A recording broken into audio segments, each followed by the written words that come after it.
Qu'est-ce que j'ai à gagner de la résurrection de Jésus? Chers auditeurs, chères auditrices et chers amis en Christ, nous vous souhaitons la bienvenue et une bonne écoute de ce message.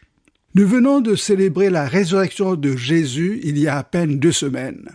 Ce message prend la forme d'une question. Qu'est-ce que j'ai à gagner de la résurrection de Jésus?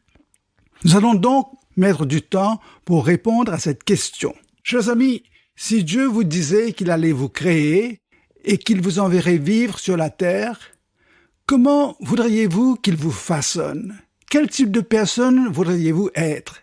Si Dieu vous présentait cette possibilité, quelle serait votre option? Quelle serait votre préférence pour que vous soyez la personne de votre rêve? Possibilité intéressante, n'est-ce pas? Or, tel n'a pas été le cas pour personne, car nous n'avons pas eu l'occasion de choisir le type de personne que nous aurions voulu être. Nous sommes simplement nés dans notre famille respective.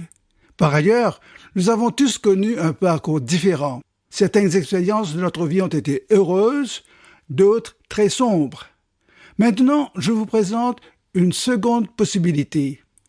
Celle-ci est parfaitement réalisable par la foi en Jésus, et elle vous ouvre la porte à des perspectives inimaginables. Et ce à tel point que vous diriez que c'est trop beau pour être vrai. Cette seconde possibilité nous concerne tous directement. Je vous parle certainement de la résurrection que Jésus mentionne en Jean 5, 28-29. Ne vous étonnez pas de cela, car l'heure vient où tous ceux qui sont dans les sépulcres entendront sa voix et en sortiront. Ceux qui auront fait le bien ressusciteront pour la vie, mais ceux qui auront fait le mal ressusciteront pour le jugement. En effet, Jésus parle de la résurrection qui s'applique à tous, mais Jésus fait ressortir que la résurrection a 2 buts différents. Soit la résurrection pour la vie, soit la résurrection pour le jugement. Et Jésus nous donne un avertissement très clair. Pour ceux qui n'appartiennent pas à lui, c'est-à-dire ceux qui ne se sont pas repentis de leurs péchés et qui n'ont pas encore demandé pardon à Dieu, il y aura bien une résurrection, mais ce sera une résurrection pour leur condamnation éternelle. Si pour notre naissance, nous disions que nous n'avons pas de choix, cependant, pour la résurrection, Jésus nous met devant 2 possibilités en expliquant clairement le but final de chacune d'elles. Ce message se résume ainsi. La résurrection de Jésus s'applique bien à chacun de nous individuellement et Jésus nous informe du choix d'opter pour la résurrection qui mène à la vie éternelle.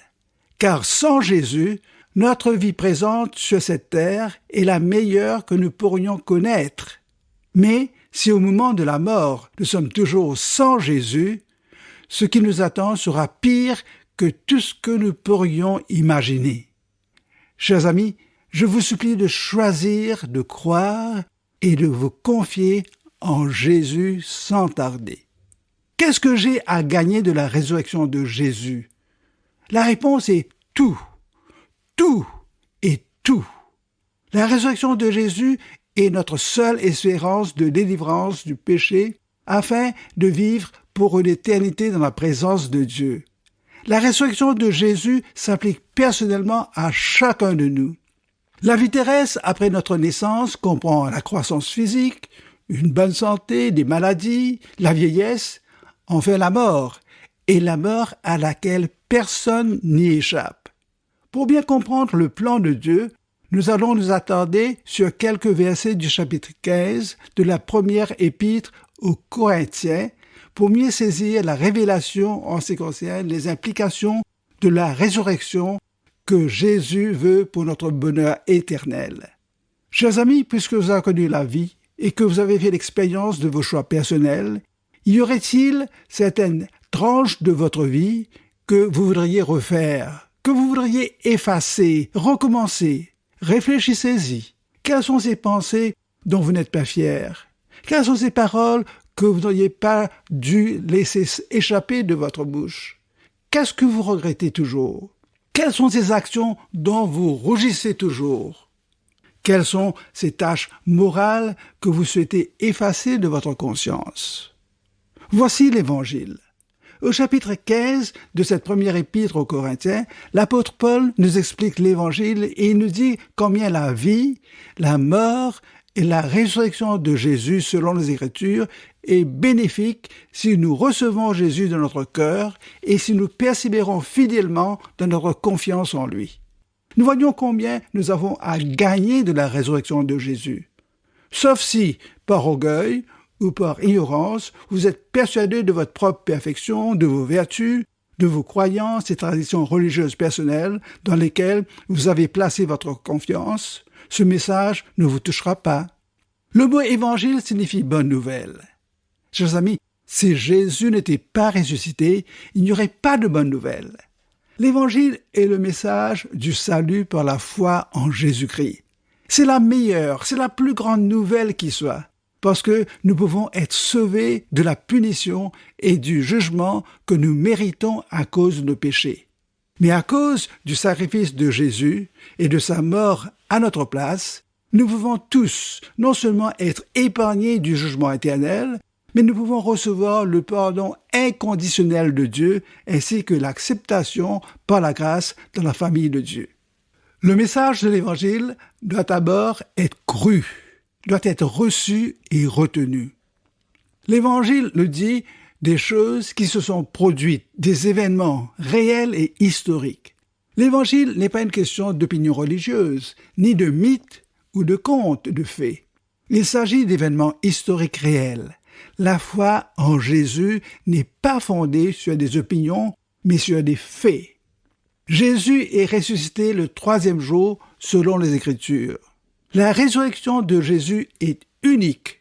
Jésus est ressuscité le 3e jour après sa mort, conformément aux prophéties et à ce que lui-même avait annoncé à ses disciples. Cela démontre la crédibilité de Jésus, car il avait proclamé qu'il ressusciterait 3 jours après sa mort. C'est Jésus qui a détruit la mort et a mis en lumière la vie et l'immortalité à travers l'Évangile. Rappelez-vous que la résurrection de Jésus est sa vie après sa mort au péché. Chers auditeurs, chères auditrices, le péché n'est pas simplement une faute occasionnelle, mais c'est une constante séparation de Dieu. Le péché nous prive du ciel. La résurrection en Jésus, c'est la possibilité d'une nouvelle vie, d'une vie transformée, la vie libérée de tout ce qui est terrestre, la vie dans des corps glorifiés, une vie semblable à celle de Jésus. C'est bien cela que nous gagnons de la résurrection de Jésus. Quelles sont les implications et les bénédictions de la résurrection de Jésus? Jésus est ressuscité des morts. Sa résurrection est la preuve que son sacrifice pour les pécheurs a été bien accepté de Dieu. Jésus s'est offert en sacrifice final pour effacer nos péchés et les péchés de tout le monde. Jésus a entièrement payé pour nos péchés pour satisfaire la justice de Dieu. La mort n'avait aucun pouvoir sur Jésus, car il a anéanti celui qui a le pouvoir sur la mort. Par conséquent, par la foi, je suis délivré de mes péchés. Jésus est ressuscité. Il nous sauve par notre foi en lui. La divinité de Jésus est attestée par sa résurrection. Jésus a la vie en lui-même et il est l'auteur de la vie. Notre justification, c'est-à-dire le fait que Dieu nous déclare justes et saints, repose sur la mort et la résurrection de Jésus. Notre régénération, notre nouvelle naissance repose sur la résurrection de Jésus. Voilà une liste des implications et des bénédictions de la résurrection de Jésus. Chers auditeurs, chères auditrices, nous gagnons tout pleinement en Jésus, mort et ressuscité, à savoir le pardon des péchés, un corps spirituel, plus de conflits avec la chair, un corps dans lequel l'Esprit de Dieu vivra confortablement, car Christ est notre sacrificateur permanent pour nous sauver éternellement. La résurrection de Jésus. La résurrection de Jésus est aussi les prémices de notre résurrection dans le sens où Jésus est notre droit d'entrée à la résurrection. Jésus a, pour ainsi dire, prépayé notre admission à la résurrection. Tous meurent en Adam. Il est certain que tous sont spirituellement morts à cause du péché et tous connaîtront la mort physique de par leur descendance de Adam. À notre première naissance, nous sommes identifiés à Adam, mais à la nouvelle naissance, nous sommes identifiés à Jésus. Et comme tous meurent en Adam, de même, tous ceux qui croient revivront en Christ. Ce verset signifie-t-il que tout le monde va ressusciter? Oui. Tous seront ressuscités dans le sens où ils ne cesseront pas de vivre. Jésus parle clairement à la fois de la résurrection, soit pour la vie, soit pour la condamnation. Certains, hélas, ressusciteront pour la punition éternelle dans l'étang de feu. Chers auditeurs, chères auditrices, c'est avec beaucoup de peine que je vous le dis. C'est pourquoi nous attirons votre attention sur cette terrible tragédie.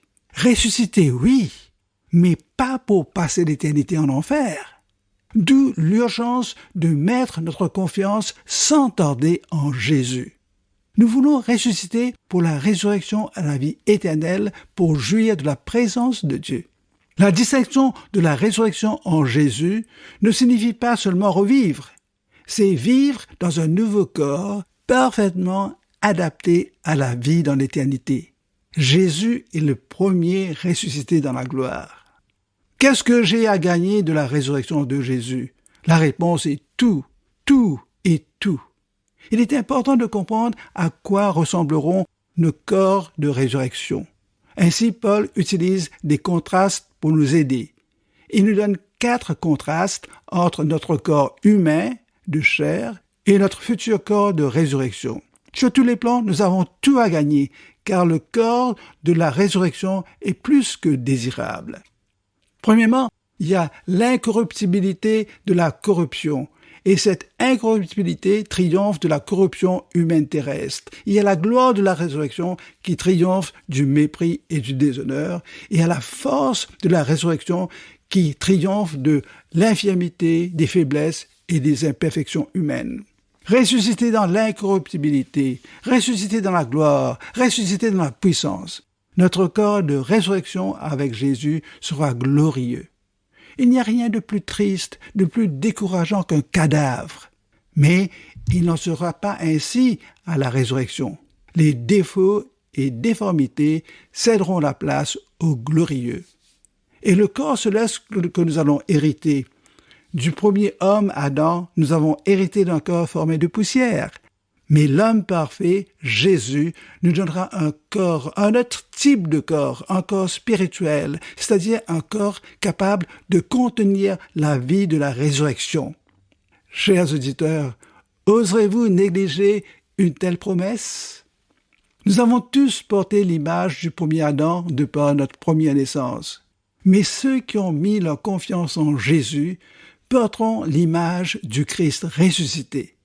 Depuis Adam, nous sommes tous faits de poussière, mais en Jésus, nous sommes appelés à devenir célestes. Pour les croyants en Christ, la promesse est certaine. Nous porterons à coup sûr l'image de l'homme céleste. Le meilleur exemple que nous ayons de ce quoi ressemblera un corps de résurrection est de voir en quoi consiste le corps de résurrection de Jésus. Le corps de Jésus est corporel, c'est-à-dire visible et palpable. Il n'est pas sujet aux contraintes des lois de la nature. Qu'est-ce que j'ai à gagner de la résurrection de Jésus? La réponse est tout, tout, tout. Le corps de Jésus était incontestablement un corps visible par ses disciples et par des centaines d'autres témoins. Pour dissiper son incrédulité, Jésus avait demandé à Thomas d'avancer son doigt pour vérifier la marque des clous de la crucifixion dans ses mains et de mettre sa main dans son côté transpercé par la lance romaine. Le corps de résurrection de Jésus est un corps décrit par lui-même comme étant de chair et des os. Il avait dit à ses disciples, « Touchez-moi et voyez, un esprit n'a ni chair ni os. » En un instant, en un clin d'œil, à la dernière trompette, les morts ressusciteront incorruptibles et nous serons changés. En un instant, Jésus va rassembler tout son peuple, tant ceux déjà physiquement morts, comme ceux qui sont encore en vie sur la terre. Jésus va revenir pour les recueillir auprès de lui au moment de la résurrection à la vie éternelle. Qu'en est-il des morts en Christ avant l'enlèvement? Sont-ils couchés dans la tombe dans une sorte de sommeil de l'âme? Non. L'apôtre Paul a précisément dit qu'être absent du corps signifie être présent avec le Christ. Ceux sanctifiés en Christ sont déjà présents par leur esprit avec le Seigneur. Ils reviendront avec Jésus pour recevoir leur corps spirituel. Ce corps corruptible revêtira l'incorruptibilité. Ce corps mortel revêtira l'immortalité. La résurrection dans l'immortalité est une suite logique pour le destin de chaque croyant en Jésus. La mort a été engloutie dans la victoire. Le corps ressuscité de Jésus n'est pas un cadavre réanimé. C'est une nouvelle vie, un nouvel ordre de vie, une vie qui ne mourra jamais. La mort a été vaincue par la résurrection de Jésus. La mort n'a aucun pouvoir sur la personne qui a déjà fait de Jésus son sauveur et son Seigneur. Le péché cause la mort ultime. Pour que la mort soit vaincue, il faut que sa cause, c'est-à-dire le péché, soit détruite. En effet, puisque Jésus a anéanti le péché, ceux qui sont en Christ ne sont plus sous la condamnation du péché. Donc, par la foi en Jésus, mort et ressuscité, les croyants en Jésus peuvent proclamer la victoire sur la mort et sur les mérites de l'œuvre de la rédemption de Jésus sur la croix. Parce que nous savons que la mort est vaincue et que nous avons une destinée éternelle par la foi en Jésus-Christ ressuscité, nous devons d'autant plus rester fermes et inébranlables. Inébranlables en Jésus. Nous vivons pour le Seigneur, car le moment présent compte pour toujours. Qu'est-ce que j'ai à gagner de la résurrection de Jésus? La réponse est tout, tout et tout. Chers auditeurs, connaissez-vous déjà Jésus et la puissance de sa résurrection dans votre cœur? Jésus occupe-t-il le trône de votre vie? Vivez-vous dans la certitude que vous avez bien reçu le pardon de Dieu pour tous vos péchés quand vous avez placé votre confiance en Jésus comme Sauveur et Seigneur? Vous êtes-vous identifié à la mort de Jésus au péché? Et avez-vous confessé, avez-vous déclaré de votre bouche que Jésus est votre Seigneur pour la gloire de Dieu? Croyez-vous sans l'ombre d'un doute que Jésus est ressuscité des morts? C'est en croyant du cœur qu'on parvient à la justice, c'est-à-dire à la sainteté. Et c'est en confessant de la bouche qu'on parvient au salut. Quiconque croit en Jésus ne sera point confus. La foi en Jésus nous délivre de toute confusion, de toute incertitude, de tout doute. Chers auditeurs, non seulement Jésus a-t-il prouvé son amour pour nous en résistant au péché jusqu'à donner sa vie pour nous, mais après sa résurrection, Jésus est toujours miséricordieux et compatissant. Son cœur est plein de grâce pour nous. Son amour ne changera jamais. Comme pour l'apôtre Pierre, Jésus nous appelle à part pour nous restaurer dans la communion avec lui malgré nos faiblesses. Je vous invite à prier. Père éternel, la résurrection de Jésus est une confirmation que nos péchés sont pardonnés et que tu nous feras entrer dans la gloire de Jésus. Père éternel, merci de nous révéler en toute clarté les bénédictions de la résurrection de Jésus et ses implications pour chacun de nous que tu aimes et pour qui Jésus a donné sa vie.